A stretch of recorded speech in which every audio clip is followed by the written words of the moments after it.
नमस्कार, मैं नूतन तिवारी के एनएलएस लैब के इस बुलेटिन में आपका स्वागत है। आइए नजर डालते हैं दिन भर की छोटी बड़ी खास खबरों पर।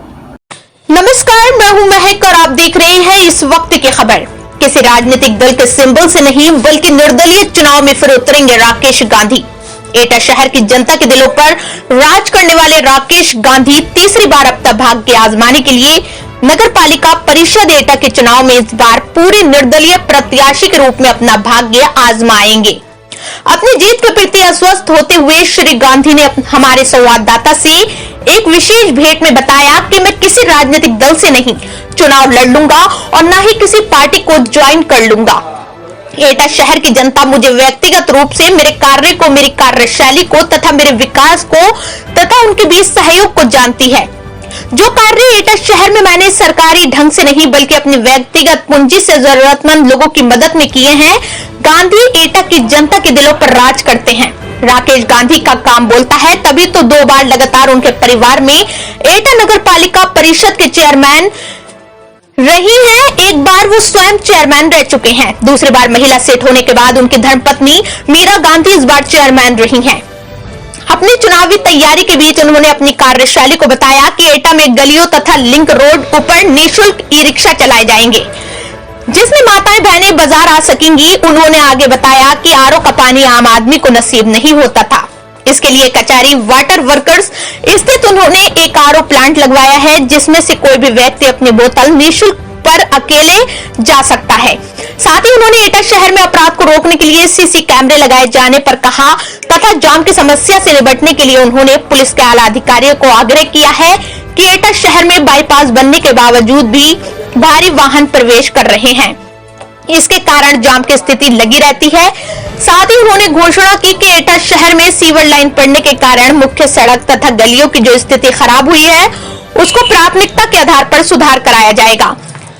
श्री गांधी ने एटा की जनता से अपील की कि वो किसी भी प्रकार की समस्या के लिए उनके आवास व कार्यालय में कभी भी किसी भी वक्त मिल सकते हैं। उनकी हर समस्या के निवारण हेतु आवश्यक कदम उठाए जाएंगे। एटा से निशाकांत शर्मा की रिपोर्ट। हम खड़े हैं नगर पालिका पूर्व चेयरमैन राकेश गांधी जी के पास, जहां गांधी किसी नाम का मोहताज नहीं है और एटा के गांधी अपने आप में दलित, शोषित, पीड़ित और समाज के आवश्यक लोगों में जहां उनकी आवश्यकता होती है वहां खड़े दिखाई देते हैं। यूं ही कोई गांधी नहीं कहलाता। यूं उनसे बेबाक बात करेंगे उनकी आगामी नगर पालिका चुनाव और उनकी सेवाओं के विषय में।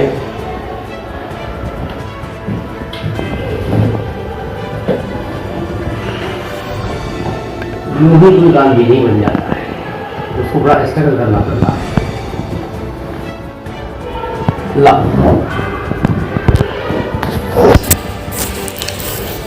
आप जनता के दिलों पर राज करते हैं।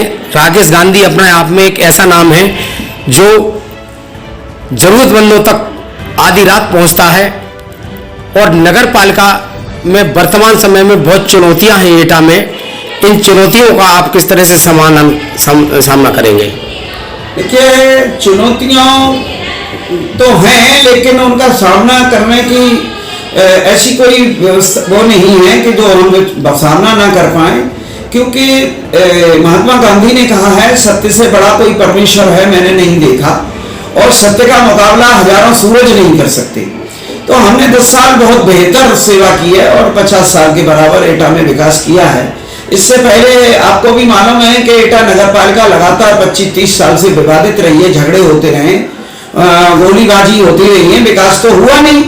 तो 10 साल से लगातार हमने बड़ा धैर्य, संयम और सहनशीलता का परिचय देते हुए सभी वर्गों का विकास, सभी वर्गों को साथ लेते हुए विकास कार्य किया है।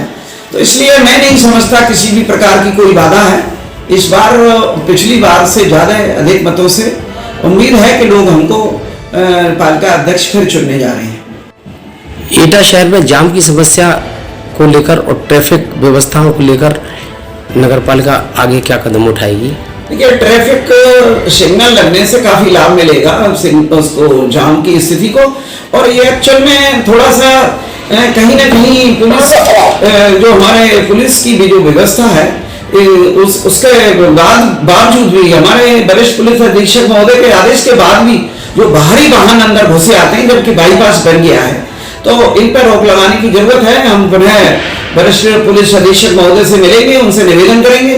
और वैसे हमारे शहर में जाम की स्थिति अब नहीं रहनी चाहिए और नहीं रहती है, लेकिन ये बाहरी वाहन बाईपास पे नहीं जाते, इसलिए जाम हो जाता है। लेकिन इस पे जो है हम लोग कप्तान साहब से मिलके प्रयास करते हैं बाहरी वाहन ना आए। आपकी कार्यशैली सरकारी धन, सरकारी योजनाओं से अलग अपने सीमित संसाधनों से पब्लिक के बीच में सहयोग और मदद करने की रहती है।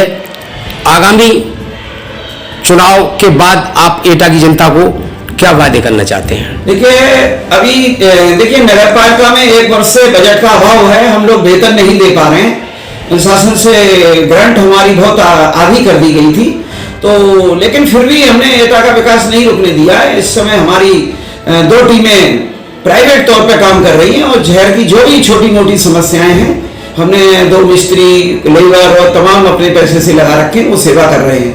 और आने वाले समय में हमारा जो वरीयता है वो ये है कि पहला काम तो हम ये करेंगे, जो सीवर कार्य ने जो नदियां नालियां ध्वस्त कर दी हैं जल निगम के द्वारा, उनको 6 महीने का हमने वादा किया है कि हम जीतने के बाद 6 महीने में बिल्कुल दुरुस्त कर देंगे।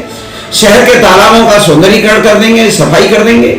एक ऑडिटोरियम हम बनाने जा रहे हैं अगर चुनाव जीतते हैं, जिसमें गरीब लोगों की लड़कियों की शादी होगी और वो भी एयर कंडीशन जो ऑडिटोरियम में शादी करने का लाभ उठा सकेंगे। उसमें अमीर लोगों को नहीं दिया जाएगा, केवल गरीब लोगों को दिया जाएगा। और हमने एक और वादा अभी किया है हमने कि हम करीब 20 ई-रिक्शा खरीदेंगे जो गली गली घूमेंगे और हमारी माताएं बहनें बाजार फ्री में जा सकेंगी।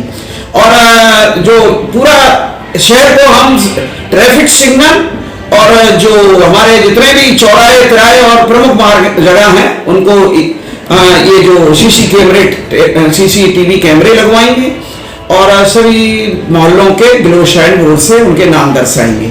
इस तरह का कार्य करेंगे। और जो भी और भी कुछ चीजें हैं, पार्क सभी सुंदर हो ही गए हैं, मेहता पार्क पे काम चल रहा है और सभी पार्क सब सही हो गए हैं। आगामी नगर निकाय चुनाव में एटा की जनता को आप क्या संदेश देना चाहते हैं? मैं यही संदेश देना चाहता हूं कि मेरा 10 साल का कार्यकाल देखा है, तो जो व्यक्ति मतलब बरत लिया है, हम लोगों ने देख लिया है, उस पर भरोसा करें।